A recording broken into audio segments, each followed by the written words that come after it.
The year was 2387, and humanity had been a member of the Galactic Coalition for 63 years. 63 years of sitting at tables where no one asked for their opinion. 63 years of nodding politely at species who had been traveling the stars while humans were still figuring out fire. 63 years of being the youngest, the smallest, and the most ignored voice in a room full of old powers who had already decided how the galaxy worked. Humans were used to it by now. They had learned to speak carefully in coalition halls, to dress their words in diplomacy, to smile at species who privately considered them little more than an interesting experiment that had not yet had time to fail. The Vreth, in particular, had made no secret of what they thought. They were tall, cold-blooded, and ancient in the way that made other species nervous. They had built their empire across 3,000 years of careful calculation, and they viewed emotion the way a surgeon views bleeding, as a problem to be managed, not a signal to be heard. Humans, the Vreth believed, were far too emotional to be taken seriously. They were about to find out exactly how wrong that was. It started on a Tuesday. Most catastrophic things do. Kepler Station was not a military installation. It had no weapons, no warships docked to its rings, no soldiers walking its corridors with guns on their hips. It was a resupply hub, the kind of place where cargo haulers stopped to refuel, and dock workers argued about overtime, and children ran down the corridors, because children always run down corridors when their parents are not watching.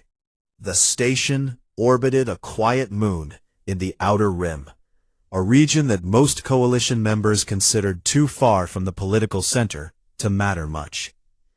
2,200 people lived and worked on Kepler Station. 340 of them were children. The trouble had been building for months.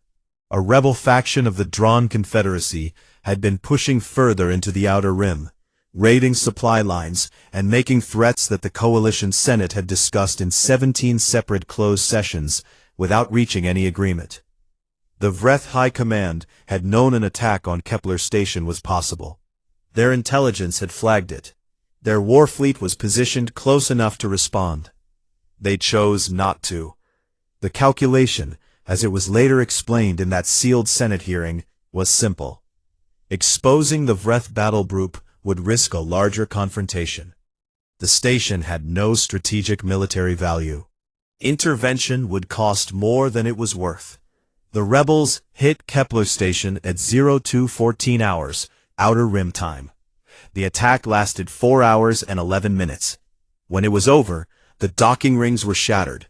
3 of the 5 habitat modules had lost pressure, and the emergency beacon had been broadcasting into empty space for 2 hours before any coalition ship responded. Of the 2,200 people on the station, 912 did not survive. Among them were 219 children. The remaining 121 children survived because a group of dock workers sealed them into a cargo bay with emergency oxygen canisters and then went back into the station to help others get out. Most of those dock workers did not make it back.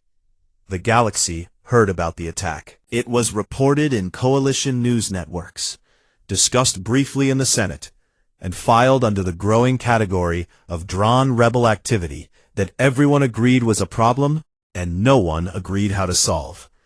It was, by the standards of galactic politics, a tragedy, the kind that gets remembered for a week and then buried under the next crisis. But then the recording came out. No one ever confirmed who leaked it. A coalition staff member, most likely, someone sitting in that closed hearing room who had watched Ambassador Vrethka answer the question about the children with the flat, unhurried calm of someone discussing a weather report. Someone who had listened to those 9 words and felt something turn cold inside them, and decided the rest of the galaxy deserved to hear it too. The recording was 11 seconds long. A human senator asks, in a voice that is already tight, what the Vreth High Command's assessment was of the civilian casualties on Kepler Station. specifically regarding the children. Vreth-Ka adjusts the collar of his formal robe, blinks his vertical pupils once, and says, "Collateral.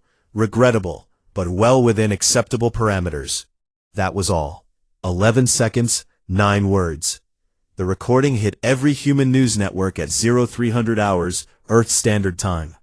By 0315, it had been viewed by 40 million people. By 0400, that number had crossed 200 million. By morning, there was not a single human being on Earth or any of its colonies who had not heard those 9 words. Lieutenant Colonel Dan Carver was asleep in his quarters at Fort Breckenridge when his communicator went off. He was a solid, quiet man in his mid-40s who had spent 20 years in the Human Expeditionary Corps, and had the particular stillness of someone who had seen enough bad situations to stop wasting energy on panic. He listened to the duty officer's briefing. He did not say much. He got dressed, poured himself a coffee he did not drink, and sat at his desk, staring at the wall for a long time. Across the planet, Coordinator Laura Nix was already at her terminal when the recording dropped. She was the head of humanity's diplomatic mission to the Coalition, a woman who had spent 15 years learning how to speak the galaxy's language, how to soften edges, how to build bridges across species that did not always want to be bridged. She watched the recording once. Then she opened a new document on her terminal and began typing her resignation letter. She did not finish it that night. She just started it. She stared at the first paragraph for a long time. And then she closed the document and sat in the dark and thought about something she had not let herself think about in a very long time. And in a small apartment in Columbus, Ohio, a woman named Claire Donovan had been awake since midnight because sleep had not been coming easily since the attack. Her daughter's name had been on the confirmed list for 6 days. She was 8 years old. She had gone to Kepler Station with Claire's ex-husband, who worked in the station's engineering department. She liked to draw pictures of alien animals in a small yellow notebook she carried everywhere. Claire heard the recording at 0308. She listened to it twice. Then she set her phone down on the kitchen table and sat down on the floor with her back against the cabinet and her knees pulled up to her chest. She did not cry. She had already done that. There was no more of that left in her right now. She just went very, very quiet. Outside her window, the city was starting to wake up, and across the earth, and across every human colony, scattered through the stars, millions of other people were going quiet in the same way. It was not the silence of grief anymore. Grief had already come and gone and torn everything apart. This was something else. Something that had no good name in any of the languages spoken in the Coalition Senate chambers. Something that the elder races, in all their thousands of years of recorded history, had never quite had the misfortune of producing in the species they had so casually decided did not matter.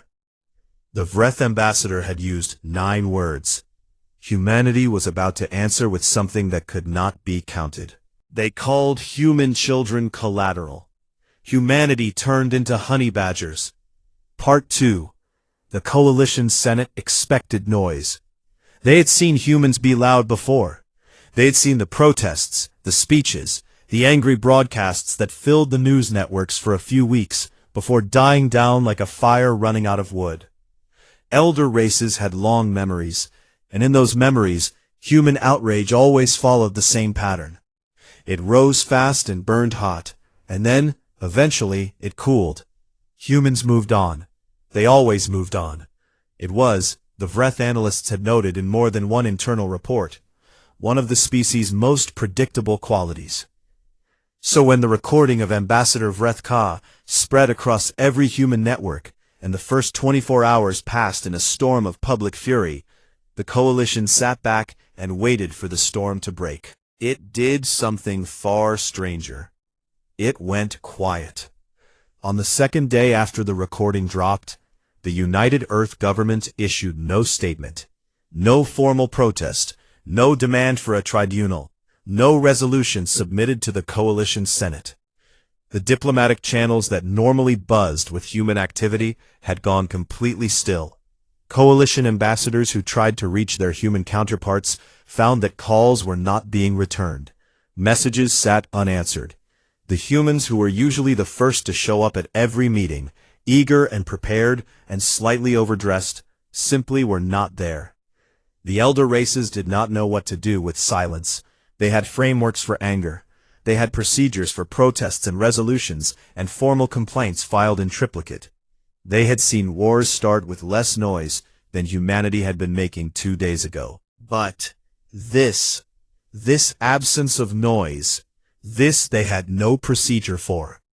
On Earth, things were moving very fast, in rooms that had no cameras. Lieutenant Colonel Dan Carver had not gone home since the night the recording dropped. He had been in a series of meetings that had no official names, in buildings that were not listed on any public schedule, with people whose titles did not appear in any coalition directory. By the end of the second day, he had been handed a sealed briefing document and given a new command. The unit was called Task Force Crowbar. The name had not been approved by any coalition committee. It had not been submitted for coalition review. It had simply been decided, the way you decide to pick up a tool when a job needs doing. The briefing document was 4 sentences long. Dan Carver read it twice, folded it, and put it in his front pocket. The last sentence stayed with him for a long time. It said, "We are done asking permission." He did not smile when he read it. He was not the kind of man who smiled at things like that. But something in his chest settled, the way a stone settles when it finally finds the bottom of still water. Across town, Laura Nix had gone back to the resignation letter she had started the night of the recording. She sat at her kitchen table, with a cup of tea she had forgotten to drink, and read the first paragraph she had written. Then she deleted it. Not because she had changed her mind, but because she realized she did not need to explain herself. She typed 1 sentence instead, submitted it through the official channel, and closed her terminal. Her resignation from the coalition diplomatic mission was on record by noon. Her explanation read, "There is nothing left to coordinate." She was not angry when she wrote it. She was something past angry. Anger still wanted something from the other side. What Laura felt was the particular cold clarity of a person who has simply stopped waiting for an apology that is never going to come. In a research facility outside of Denver, a man named Kevin Adler had not slept in 31 hours. He was not a soldier. He had spent the last 9 years designing habitat pressure systems for deep space stations, the kind of quiet technical work that kept people alive in places where the universe was actively trying to kill them. He was not someone who thought about weapons. He had, in fact, spent a significant part of his career making sure that the systems he built would never need to be used in a crisis, because they would simply never fail in the first place. But Kevin Adler had a daughter. She was 11 years old, and she was safe at home, and she had cried for 2 days straight when the Kepler numbers were confirmed. And Kevin Adler had listened to those 9 words, the same as everyone else, and something in him had shifted on its foundation in a way that could not be shifted back. He submitted an unsolicited weapons proposal to the Earth Defense Research Bureau at 0400 on the 3rd day. It was 30 pages long. The cover note was 1 paragraph. The last line read, "I was asked in the past to keep this kind of work non-lethal. I no longer see the point." The Bureau had 3 proposals from 3 different engineers waiting when they opened their systems that morning. By the end of the week, they had 41. Nobody had asked for any of them. That was the part that unsettled the coalition observers most, the ones who were quietly watching and filing reports back to their governments. It was not the anger. It was the volunteering. All across Earth and across every human colony, from Proxima to the Belt, people were showing up without being called. Recruitment offices that normally saw a steady trickle of young men and women looking for structure and a paycheck were now looking at lines that stretched down the street and around the block. And the people standing in those lines were not all young. There were parents in their 40s, teachers, a retired nurse named Gwen Porter, who was 58 years old, and told the recruitment officer with complete calm that she had been a combat medic 30 years ago, and she had not forgotten a thing. A high school science teacher named Paul Dre, who showed up with a folder of atmospheric modeling work he had done in his spare time, that turned out to be genuinely useful to 3 different defense departments. They were not waiting to be asked. They were not waiting for a speech or a rally or a government announcement to tell them what to do next. They had heard 9 words, and they had made a private decision, and now they were acting on it. The Vreth Scientific Council ran 3 behavioral models on human response patterns. All 3 came back with the same output flag. The flag had no official translation in Coalition Standard Language. The closest any analyst could get was something like, pattern not recognized. All models invalid. Recalculate from the beginning. They recalculated. They ran the numbers again. They brought in outside consultants from 2 other elder species who had longer records of studying human behavior. All 3 consultants gave the same answer, each in their own language, each with the same careful expression of something that was not quite fear, but was standing very close to it. They said, "We do not have a model for this." And outside a small apartment in Columbus, Ohio, a neighbor who had lived next to Claire Donovan for 6 years knocked on her door to check on her. Claire answered. She looked calm. Too calm, the neighbor would say later. The kind of calm that is not the absence of feeling, but the presence of something so focused it has burned everything else away. She thanked her neighbor. She said she was fine. She said she had some calls to make. She closed the door, sat back down at her kitchen table, and picked up her phone. The galaxy had no idea who she was calling. They called human children Collateral. Humanity turned into Honeybadgers. Part 3. Task Force Crowbar did not file a coalition flight plan. That was the first thing the coalition tracking systems noticed. A formation of 14 human warships left Earth dock at 0600 hours on a Wednesday morning, without submitting a single piece of paperwork to the Coalition Transit Authority. No route declaration, no mission brief, no request for coalition escort or support. The Transit Authority sent 4 automated alerts and 2 direct communication requests. None of them were answered. The ship simply left, moving fast and quiet, in a direction that any analyst with a decent star map could have figured out in under 3 minutes. They were heading for Haven 4. The Coalition Senate was notified within the hour.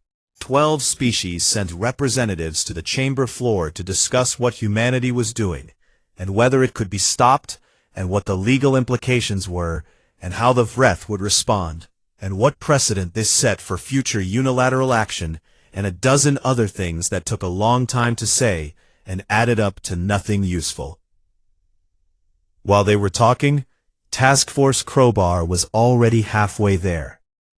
Lieutenant Colonel Dan Carver sat in the command chair of the lead ship, and did not pace, and did not give long speeches to his crew. He drank bad coffee, and read his maps, and answered questions from his officers in short, clear sentences. The people around him were not nervous in the way that people are nervous before something they are not sure about. They were nervous in the way that people are nervous before something they have already fully decided to do, and are simply waiting to begin. The drawn rebel base on Haven 4 was built into the rock face of a dead canyon on the planet's northern continent. It had 3 layers of defense, a railgun platform on the upper ridge, and a population of roughly 800 rebel fighters. They had, until very recently, assumed that the outer rim was too far from anything important for anyone to bother coming after them seriously. They had miscalculated. Task Force Crowbar hit the base at 0340 hours, local time on Haven 4, when the canyon was dark and cold, and the night shift was at its thinnest. They did not come in a straight line. They did not announce themselves. They came in low from 3 different directions at the same time, and the first thing the base's early warning systems registered was that it was already too late. The fight was loud and ugly, and it lasted 11 hours. By every tactical standard that the coalition military observers used to measure such operations, it was not a clean assault. It was not elegant. Human soldiers took wrong turns in the canyon's lower tunnels and had to fight their way back. 2 squads lost communication with command for 40 minutes and operated on their own judgment until contact was restored. Supply lines got tangled in the second hour, and 3 units had to share ammunition in ways that the mission plan had not accounted for. None of it mattered. They just kept going. That was the thing the coalition observers could not put cleanly into their reports. Every time something went wrong, the humans did not stop to reassess and regroup in the formal way that coalition military doctrine required. They just adapted on the spot and pushed forward. It was not elegant. It was not by the book. It looked, to outside eyes, like barely controlled chaos moving in a single, relentless direction.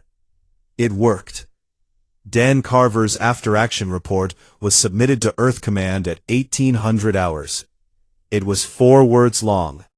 It said, "The base is gone." Earth Command did not ask for a longer report. They understood. But it was not the speed of the assault that stayed in the minds of the coalition observers who were later debriefed about what they had seen.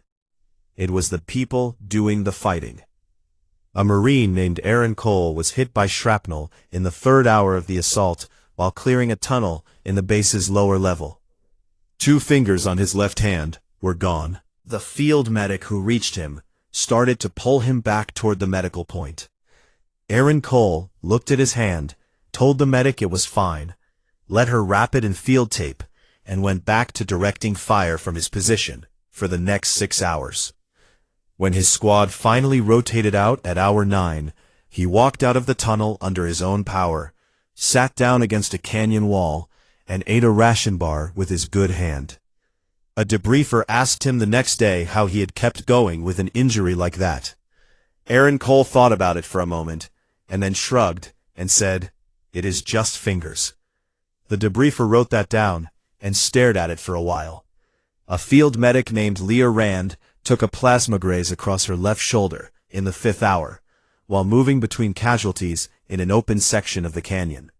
It burned through her suit and left a wound that would have sent most coalition species to a medical bay for 2 days minimum. Leah Rand treated it herself in 4 minutes, put a seal patch over it, and went back to her patients. She did not mention it in her shift report. Her supervisor found out about it 3 days later, when Leah came in for a routine check, and the shoulder wound was already half healed. A coalition medical observer named Falvos, attached to the unit as part of the standard documentation agreement, filed a report about what he had witnessed during the 11 hours of the Haven 4 assault. The report was 8 pages long. The closing paragraph was the one that got flagged by 3 separate alien research institutions, and quietly passed around in circles that did not normally share information with each other. Falvos wrote, "I observed human combatants sustaining injuries that would have incapacitated or killed members of 4 other coalition species I have worked alongside in the field. In most cases, the humans treated these injuries themselves, briefly, and continued operating. I spent considerable time trying to determine whether this was because they do not feel pain the way other species do, or because they feel it but have made some internal decision to not let it matter. After 11 hours of observation, I am no longer sure which of those 2 answers is correct. I am also no longer sure which one should worry us more." Back on Earth, Claire Donovan had been making calls for 2 weeks. She was not calling friends. She was not calling grief counselors or support groups, though people had offered. She was calling senators. She was calling colony assembly representatives. She was calling people whose names most ordinary citizens never heard. People who sat on committees that did not have public-facing websites, and made decisions that did not appear in any news broadcast. She spoke to every single one of them the same way. No raised voice. Just words. placed down one after another like stones being set into a wall. She told them about her daughter. She told them about the yellow notebook with the drawings of alien animals. She told them what Vrethka had said, and what it meant, and what she believed needed to happen next. 3 coalition senators submitted a joint request to have her testimony sealed and kept out of the public record. The Earth government looked at that request for approximately 4 hours, and then sent back a single-word response. No. The coalition Senate chamber was still holding sessions, still debating, still producing long, careful documents full of measured language about the unauthorized nature of humanity's actions and the importance of coalition protocols and the need for all member species to respect the established framework of galactic law. Dan Carver was already back on Earth, drinking the same bad coffee, reading the next set of maps. He was not done. They called human children Collateral. Humanity turned into Honeybadgers. Part 4. The formal censure arrived on a Thursday morning.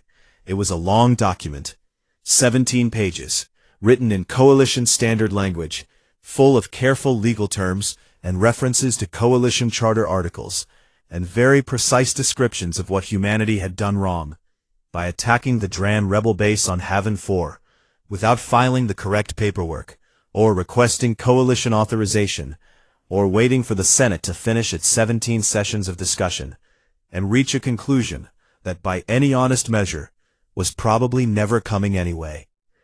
The Vreth had written most of it. It had that particular coldness to it, that quality of words arranged not to communicate feeling, but to establish position. The way a chess player places a piece, not because they are angry, but because the board demands it. Earth received the document, logged it, and said nothing publicly for 2 full days. On the 3rd day, the United Earth government sent 1 representative to the coalition Senate hearing that had been called to address humanity's unauthorized military action. They did not send a team of lawyers. They did not send a panel of diplomats with folders full of counter-arguments. They sent 1 person. His name was Marcus Cole. He was 71 years old. He had commanded human forces in 2 separate coalition-adjacent conflicts over the course of a long military career, and had retired 8 years ago with a kind of quiet reputation that does not come from press releases, but from people who had served alongside him and remembered exactly what kind of man he was under pressure. He walked with a cane, a dark wooden one that he had carried for the last 4 years, since a knee surgery that had gone well enough, but not perfectly. His hair was white and cut close to his head, and his face had the particular quality of a man who had spent decades making hard decisions, and had long since stopped losing sleep over them. He sat down at the single human seat in the Senate chamber, set his cane against the table, and folded his hands. The session lasted 4 hours.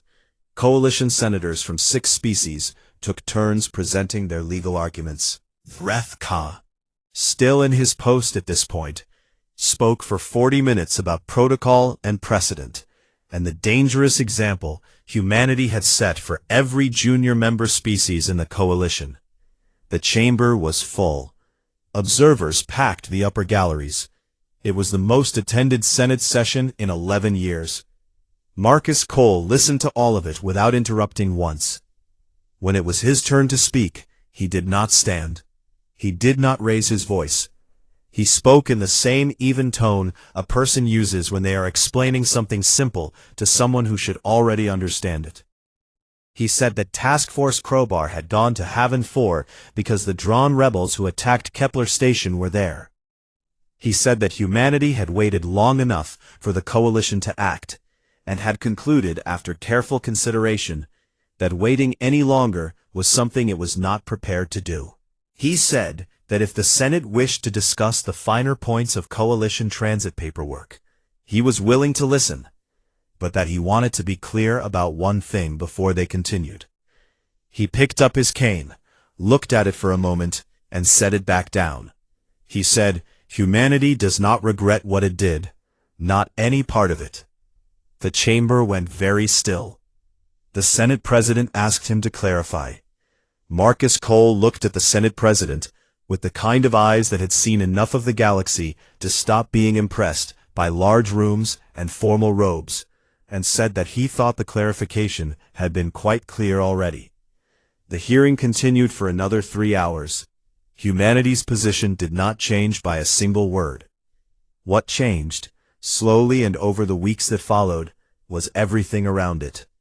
The smaller species of the coalition had been watching. They were always watching. The ones who sat in the outer seats of the Senate chamber and spoke carefully and voted in ways that did not upset the elder races, because upsetting the elder races had historically been very bad for their continued well-being.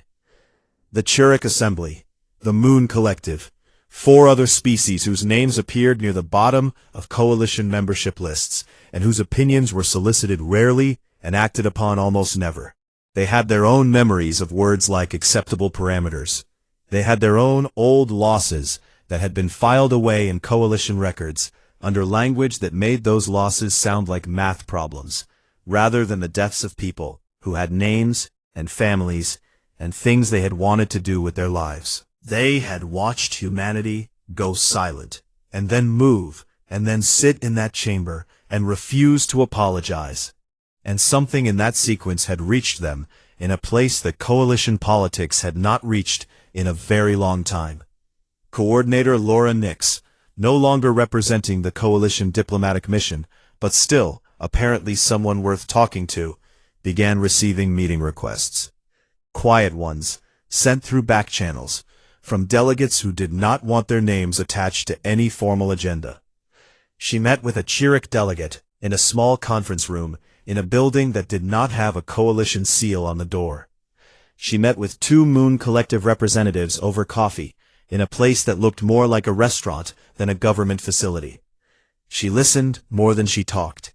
She answered questions honestly and without the careful diplomatic cushioning she had spent 15 years learning to apply to everything she said. It also felt correct. The Vreth, meanwhile, were doing their own quiet work. A new behavioral model on humanity had been completed and classified at the highest internal level.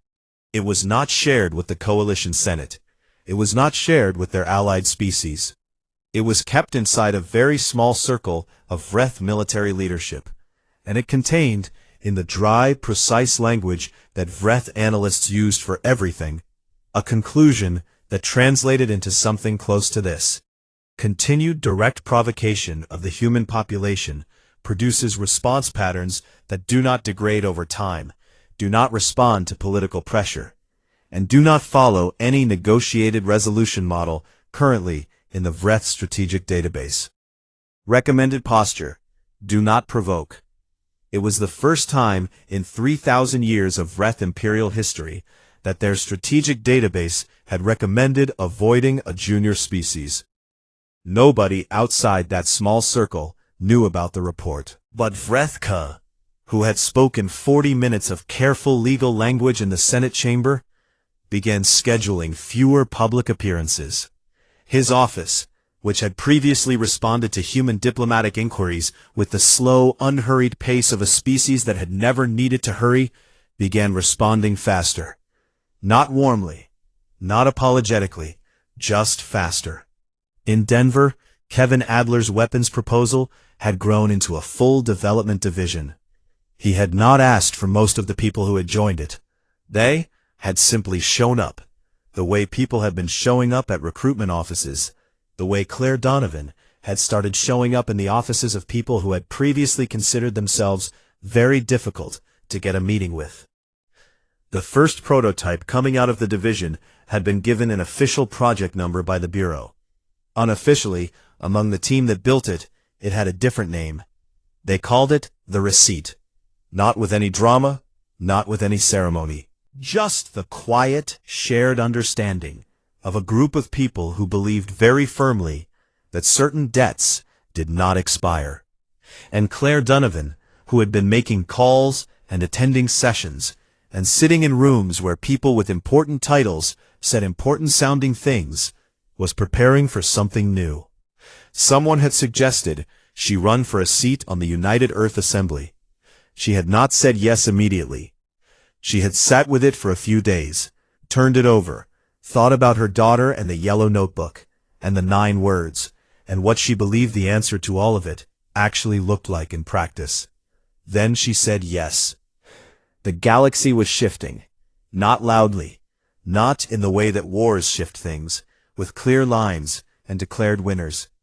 It was shifting the way ground shifts before something beneath it finally gives way, slowly, quietly, and with the particular certainty of something that has already been decided and is simply waiting for the rest of the world to catch up.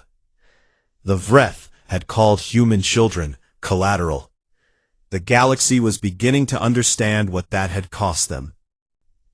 They called human children Collateral.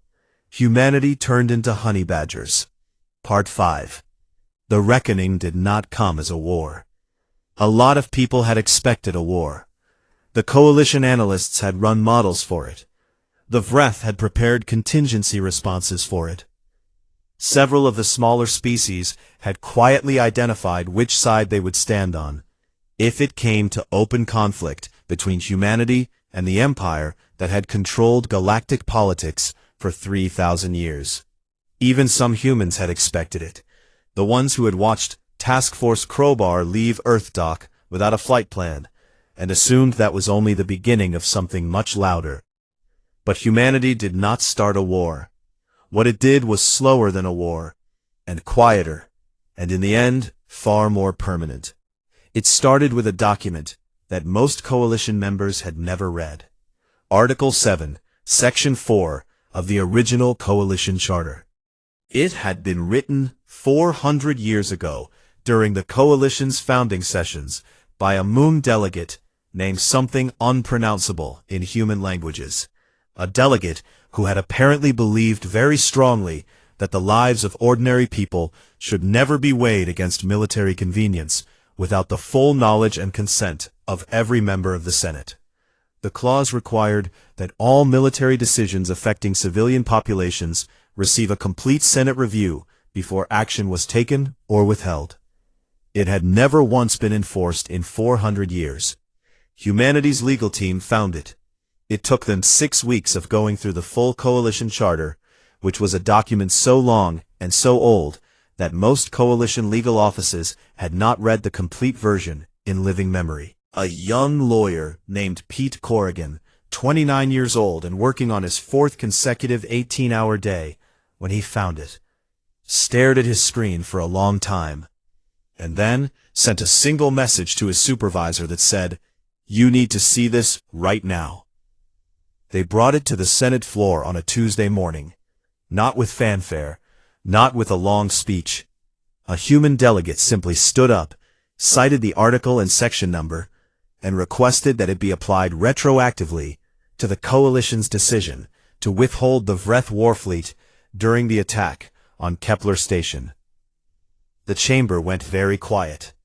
6 smaller Coalition species co-signed the request within 48 hours.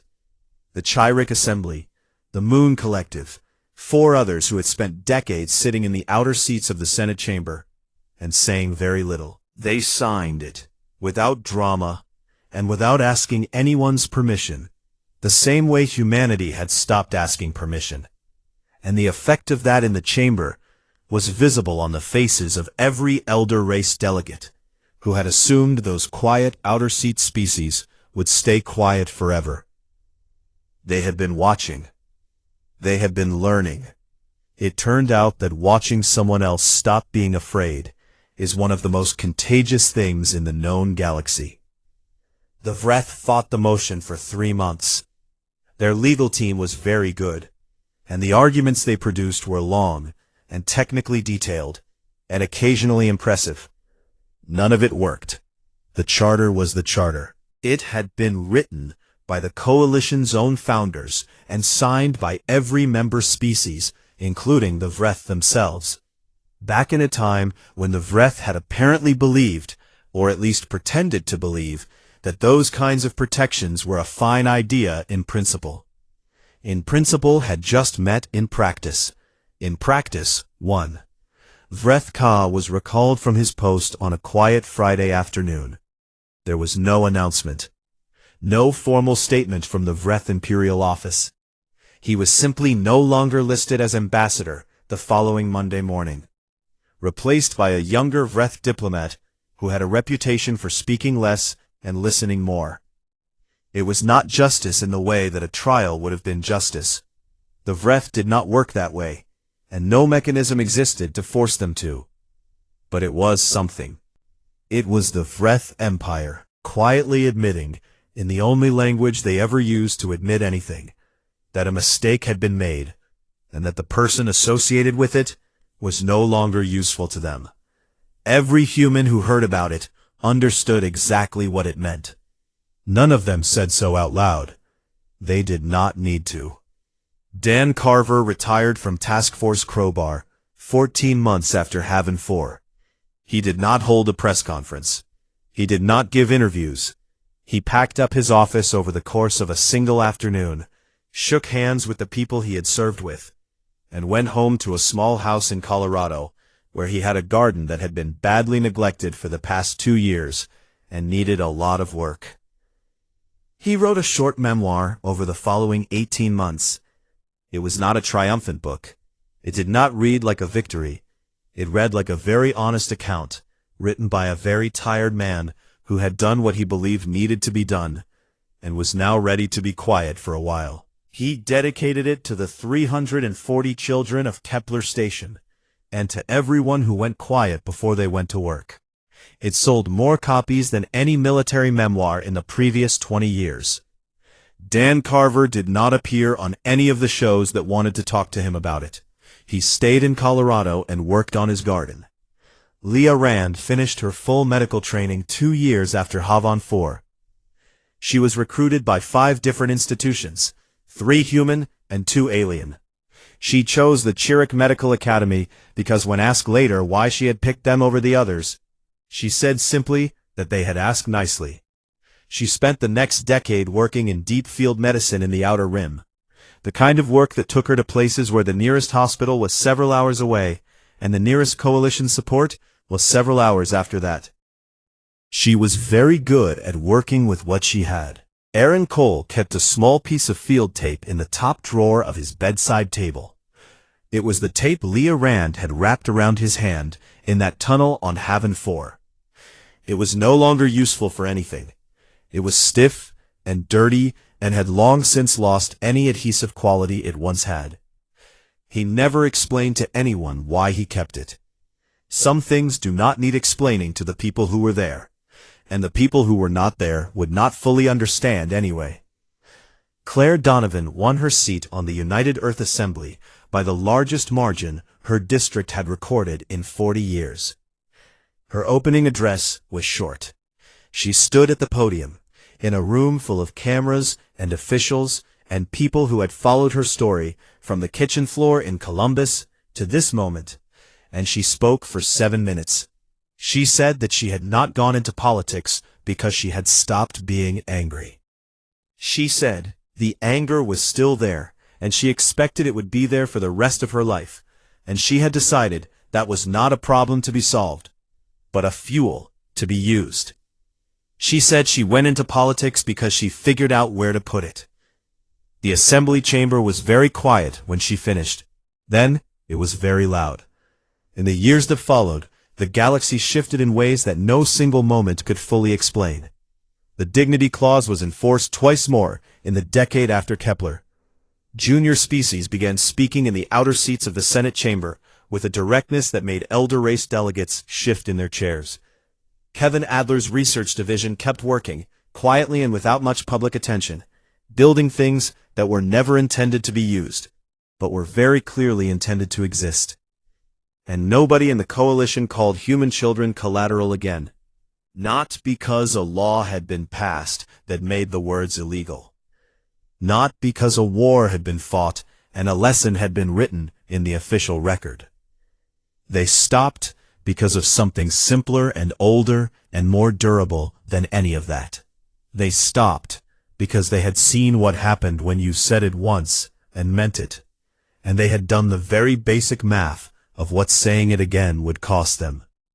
A xenolinguist named Nina Garza spent 2 years studying Vreth military doctrine after Kepler, and wrote a paper on how the Vreth internal language had changed in the years following the Haven 4 assault.